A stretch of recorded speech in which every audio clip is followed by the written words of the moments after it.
오늘 우리에게 주시는 하나님의 말씀 고린도 후서 13장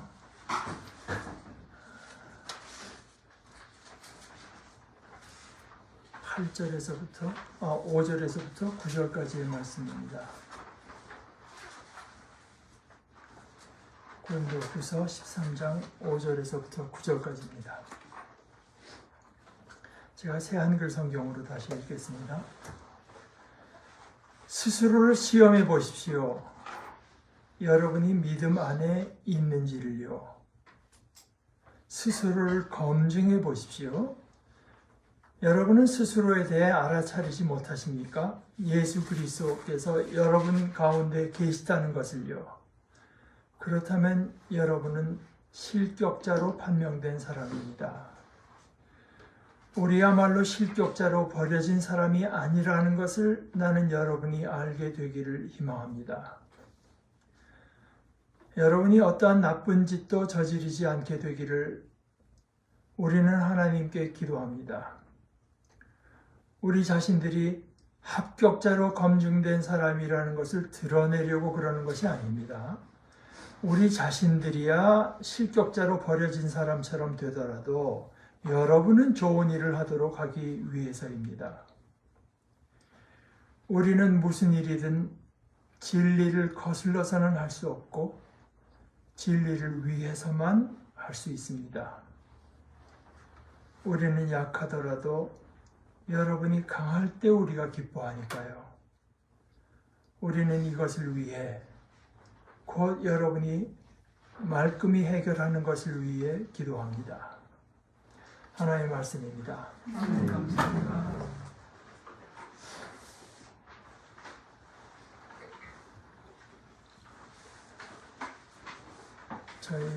제가 한두 번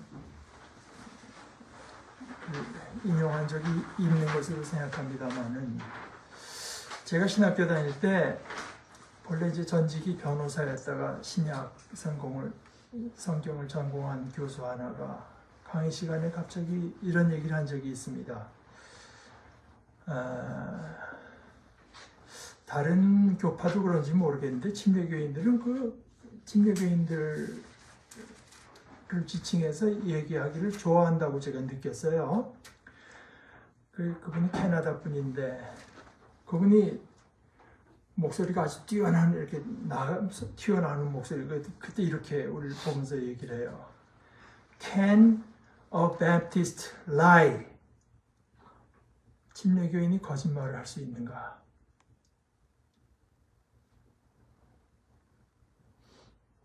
사실 그거는 그 대답에 누구나 다 알죠. 거짓말해서는 안 좋다 하는 건 다 알지만 그 질문의 본뜻은 뭐겠습니까? 우리가 거짓말 한다는 것을 얼마나 무거운 죄로 여기고 있는가, 이걸 묻는 거죠. 우리는 거짓말을 진지하게 죄로 여기고 있는가, 그걸 묻는 거죠. 그런지 생각나는 것은 제가 영락교에서 세례받기 위해서 이제 공부를 한번 그때만 해도 이제 저는 그 문답 가르치러 들어오신 목사님이 이제 한경지 목사님이 한 10명이나 되나? 10명? 그 정도를 놓고 이제 가르쳐 주시는데 중간에 한 말씀 하시는 게 세례 문답을 몇십 년 했으니까요. 그럼 그 중에는 자기 죄를 자복하는 사람들이 있대요. 도박한 거, 그런데 몇십 년을 세례문답을 했지만 자기는 한 번도 제가 거짓말했습니다 하고 죄를 자복한 사람은 한 사람도 본 일이 없다. 그러면서 우리 한국 사람 전체는 모르겠지만 최소한 그 한국의 교인들은 거짓말하는 건 죄라고 여기지 않는 것 같다. 그 말씀을 하신 것이 오래오래 벌써 한 50년이 지났지만 그래서 제가 이건 약간 거친 우스갯소리로 하는 얘기지만 제가 그렇게 하자는 얘기가 아니라 꼭 우스갯소리만은 아닙니다. 근데 우리 교회 이름을 봐도 뭐 소망교회, 사랑교회, 뭐 선교교회 뭐 이런데 그러니까 교회가 이제 뭐를 중점을 두고 나가겠다고 하는 게 이름에 드러나는 교회들 있지 않습니까? 근데 정직 교회라고 교회 이름을 잡은 데는 한 군데도 못 봤어요. 그 왜 그럴까요? 너무 부담스러워서 아닐까요?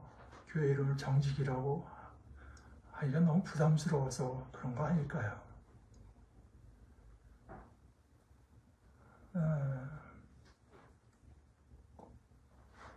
그것과 더불어서 생각나는 것은 박창호 목사님께서 제 학생 때인데 언젠가 말씀하시기를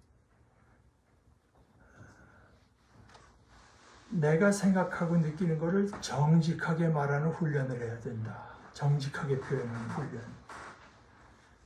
이건 훈련이 필요하다는 얘기죠. 사실 그게 이렇게 쉬운 게 아니라는 얘기입니다. 사실 저만해도 그렇죠. 얘기를 할 때 좀 간사한 생각이 자꾸 이제 들어오니까 거짓말을 안 하면서도 어떻게 마치 거짓말한 것 같은 효과를 낼 방도가 있을까 이런 생각이 이제 마음속에 끊임없이 들어오기도 하고 그러나 그것이 아니라 내가 생각하고 내가 느끼는 것이 상대편에게 진실하게 정직하게 전달되도록 하는 데는 사실 용기도 필요하고 지혜도 필요하죠.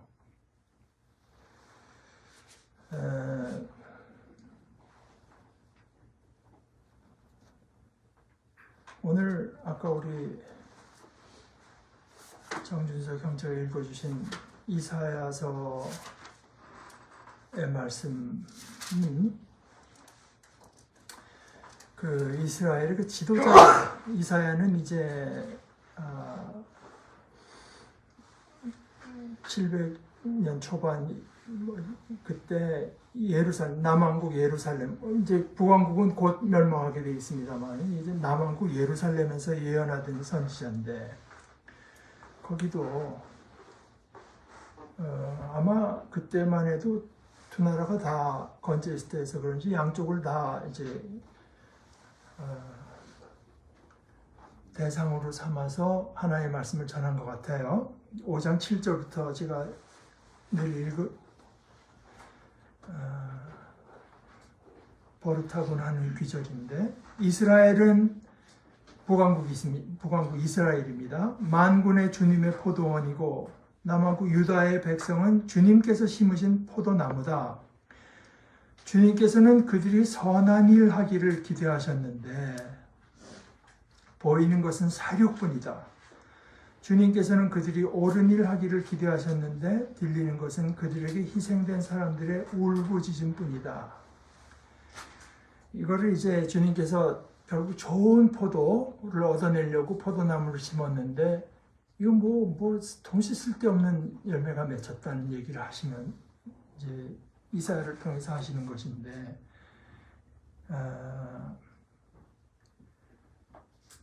여기 우리말로는 뭐 이렇게 도저히 번역이 불가능한 얘기입니다. 주님께서는 그들이 선한 일을 하기를 하셨다고 할 때 앞에는 이제 올바른 판결하는 미슈파트입니다. 미슈파트를 기대하셨는데 미슈파트를 그랬는데 보이는 것은 사륙뿐이라고 했는데 그 사륙이라는 말의 히브리 말은 미슈파트를 기대하셨는데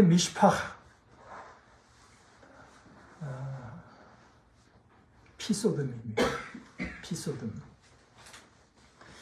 또 주님께서는 그들이 옳은 일이라고 하는 건 이제 의로움, 츠다카를 기대하셨는데 사방에서 들리는 것은 그들에게 희생된 사람들의 쯔아카, 울부짖음, 쯔다카를 기대하셨는데 쯔아카밖에는 들리는 것이 없다.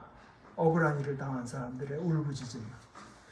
그러면서 이어서 하는 말이, 그것이 너희가 더 차지할 곳이 없을 때까지 집에 집을 더하고 밭에 밭을 늘려나가서 땅 한가운데서 다 쫓아내고 홀로 살려고 했으니 이제 너에게 재앙이 닥친다.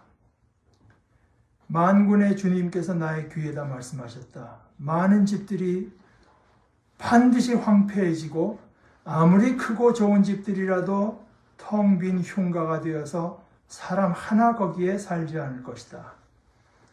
또한 열흘 가리 포도원이 포도주 한 바트밖에 내지 못하며 한 호멜의 씨가 겨우 한 에바밖에 내지 못할 것이다. 이런 어떤 이게 당연히 행정력과 또 사법권 이게 다 결탁해서 이런 일들이 이루어지겠죠. 게다가 오늘의 한국을 연상시킬 수밖에 없는 다음 기절이 일어납니다. 아침에 일찍 일어나 독한 술을 찾는 사람과 밤이 늦도록 포도주에 얼이 빠져 있는 사람에게 재앙이 닥친다. 그들이 자기들이 노는 연회에는 수금과 검은고와 소구와 피리와 포도주를 갖췄어도 지금 얘기 들으니까 군인하고 경찰까지 동원해서 자기들 그 잔치를 벌였대죠. 그렇게 했어도 주님께서 하시는 일에는 관심이 없고 주님께서 손수 이루시는 일도 거들떠 보지를 않는다. 그러므로 나의 백성은 지식이 없어서 포로가 될 것이요 귀족은 굶주리고 평민은 갈증으로 목이 탈 것이다. 이제 이런 얘기를 쭉 하시다가 그 다음 줄 한 절만 더 읽겠습니다.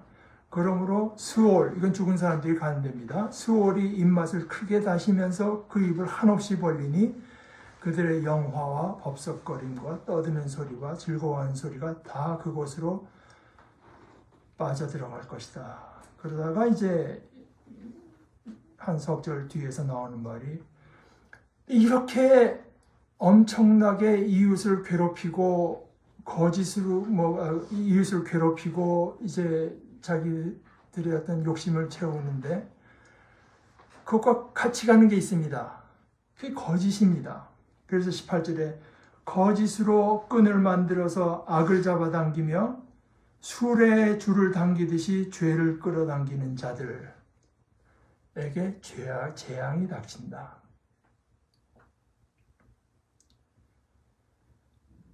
아무리 엄청난 죄를 저지르고도 이 거짓말이라고 하는 게 이게 편리하게 짝이 없습니다. 자기가 국민을 일깨우려고 그랬다는 둥, 온 국민들이 다 듣고 본 뻔한 그 폐악질을 거짓말로 정당화를 할 수 있다는 듯이 말을 해요. 거짓으로 끈을 만들어서 악을 잡아당긴다. 이 악이라고 하는 말은 이스라엘 사람들에게는 이 악과 벌이, 거짓 악을 저지르면 반드시 벌이 온다가 돼서 거짓 한마디 말로 악도 표현할 수가 있고 벌도 표현할 수 있을 때가 있어요. 그런데 그것이 아무리 큰 악이라고 해도 이것만 튼튼하면 얼마든지 잡아당길 수 있잖아요. 거짓말이 그 악들을 끌어당기는 그 끈, 튼튼한 끈이 된다는 겁니다. 거짓말하면 되니까. 아무리 큰 범죄를 저질렀어도 거짓말해서 이걸 끌어당긴다니까. 근데 그 끌어당겨오는 거는 죄뿐만 아니라 벌도 끌어당겨진다. 이게 얼마나 기막힌 말인지 모르겠어요. 수레에 줄을 당기듯이 죄를 끌어당기는 자들. 무슨 짓을 저지르고도 거짓말하면 되니까. 그러면서 그들이 기껏 한다는 말이 하나님대로 서두르라고 하셔라. 서두르시라고 해라. 이사야가 그들에게 심판을 선고하니까 그래? 빨리 하시라 그래. 그래야 우리가 볼 거 아니야. 비웃는 말입니다. 이사야가 하나님의 심판을 이제 말을 하니까 빨리 하라 그래. 빨리 하라 그래. 하나님대로 서두르시라고 해라. 그분이 하시고자 하는 일을 네가 말하는 그 일 빨리 하라고 해라. 그래야 우리가 볼 게 아니냐.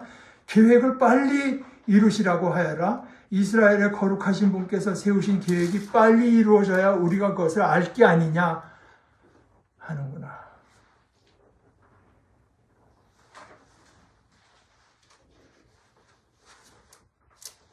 아까 말씀드린 그 보처트라고 하는 우리 신약학 교수가 자기는 이제 이 현지에 나와서 강의하는 걸 좋아한다라고 말을 하면서 제가 가끔 말하는 게 그분에게서 온 얘기인데, 여러분 우리가 그 예루살렘에서 여기 갈릴리 호수까지 오는데 버스를 타고 한참 오지 않았습니까? 그게 옛날 사람들이 걸어가려면 며칠 걸리는 길이라고. 그래서 예수님께서 너 제단에 예물을 바치려다가 불화한 일이 생각나면 가서 화해하고 와라.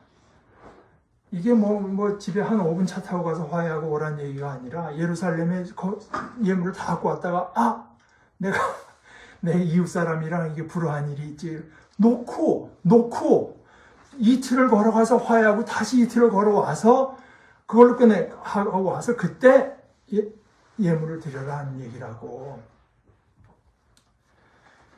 오늘 이 이사야가 하는 이야기가 바로 우리가 지난 며칠 동안 보고 있는 가운데 참 현장감이 있어서 제가 드리는 얘기입니다. 저도 이런 일들이 실제로 일어났을 때 이런 말씀을 나누는 것이 훨씬 좋은 것 같아요. 거짓말이라고 하는 것은 우리가 잘못한 거, 차마 바른 말을 하기 힘든 거, 또 떳떳지 못한 것이 있으니까 하는 거 아닙니까? 어제 한 말이 다르고 몇 달 있다 하는 말이 달라지고, 게다가 예수님의 말씀대로 하면은 그냥 그랬다고, 아니라고 말을 하게 되면 될 거를 요즘 그 국회 나와서 하는 그 사람들의 말 제가 좀 설명해도 되겠습니까? 그런가 안 그런가 우리가 듣기에도 간단히 팩트만 말하면 될 건데 제가 좀 그 말은 설명을 그러니까 예수님께서 이해할 건 이해하고 아니할 건 아니하지, 거기서 지나는 것은 다 악에서 나는 것이다. 그것도 결국 거짓말 아니겠습니까?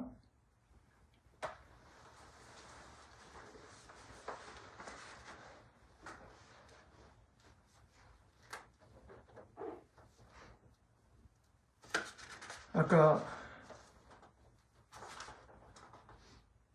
말씀드린 것처럼 박창홍 목사님께서 결국은 내가 하는 말이, 내가 지금 하는 말이 정직하고 진실한 말이 되도록 늘 노력해야 된다. 저는 바로 여기 이런 데가, 그리고 바울 사도가 그랬죠. 우리는 진리를 거슬려서는 아무 일도 할 수가 없다. 진리를 거스르는 일에 대해서는 철저히 무능력자가 되기를 바랍니다. 진리를 거스르는 일에 대해서는 무능력자가 되고 오직 진리를 위해서만 뭔가 할 수가 있다. 우리는 진리를 위해서는 할 수 있죠. 뭔가 할 수 있습니다. 바로 그 면에서 우리들이 조금 엉뚱한 맥락을 가지고 인용하기를 좋아하는 빌립보서의 말씀이 정확히 그때 들어맞는 말씀이라고 생각해요. 내게 능력 주시는 자 안에서 내가 모든 것을 할 수 있습니다. 사실 정직하게 나를 표현하고 정직한 말을 한다고 하는 것은 결코 쉬운 일은 아닙니다. 그러나 우리가 그 일을 힘쓰고 우리가 그렇게 하기로 노력하는 것, 그것은 주님께서 기뻐하시는 일이고 주님께서 능력을 주세요. 로마서 5장 4절에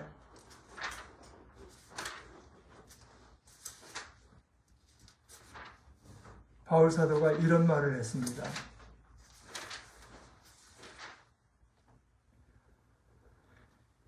3절부터 읽겠습니다.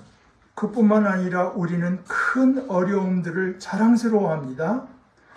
우리가 알기 때문입니다. 큰 어려움 가운데 견디는 힘이 생긴다는 것을요.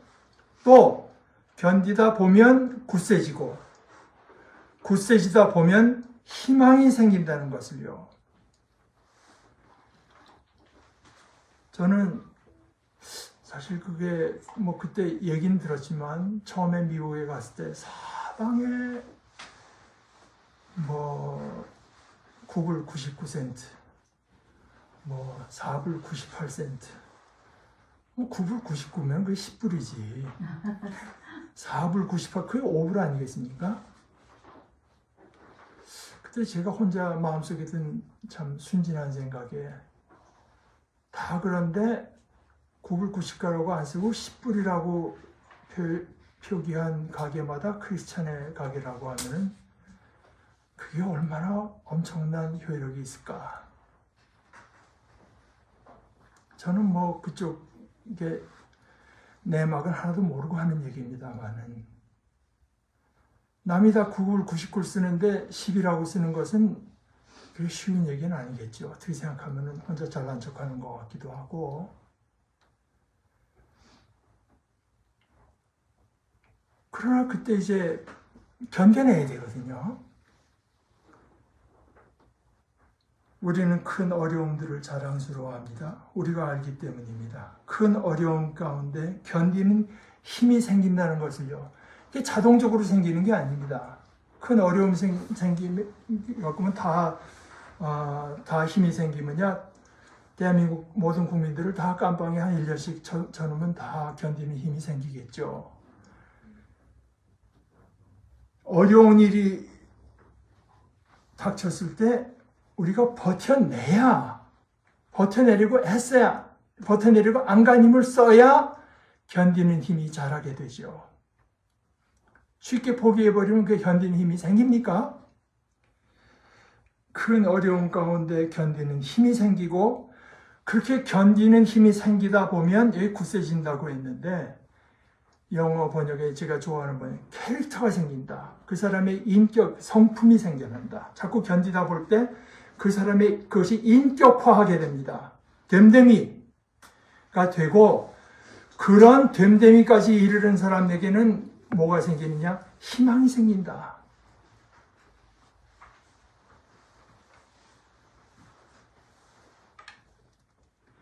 우리가 진리를 거슬려서는 무능하기 짝이 없는 사람.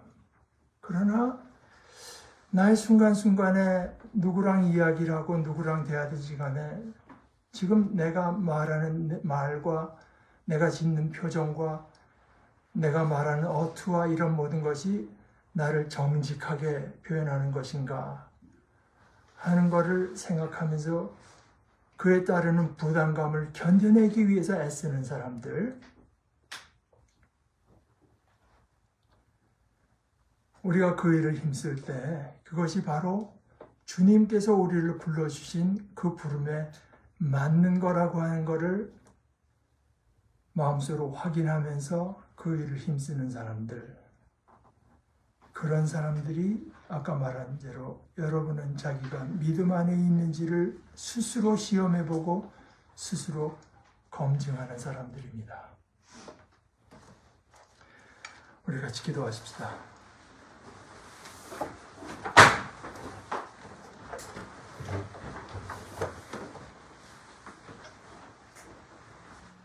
하나님 아버지, 우리 주님께서는 하나님에 대해서, 하나님 나라에 대해서 십자가에 달리시는 데까지 충실하게 증언하신 참된 증언자이신 것을 저희들이 감사합니다. 저희들은 또한 그 주님을 증언한 사도들의 증언 위에 서 있습니다. 하나님께서는 능력 있고 언변이 좋은 사람들을 원하시는 것이 아니라 정직한 사람, 충성된 종들을 원하시는 것을 저희들이 또한 감사합니다. 저희들이 바로 그런 사람이 되게 하여 주시옵소서. 예수님의 이름으로 기도합니다. 아멘. 아멘.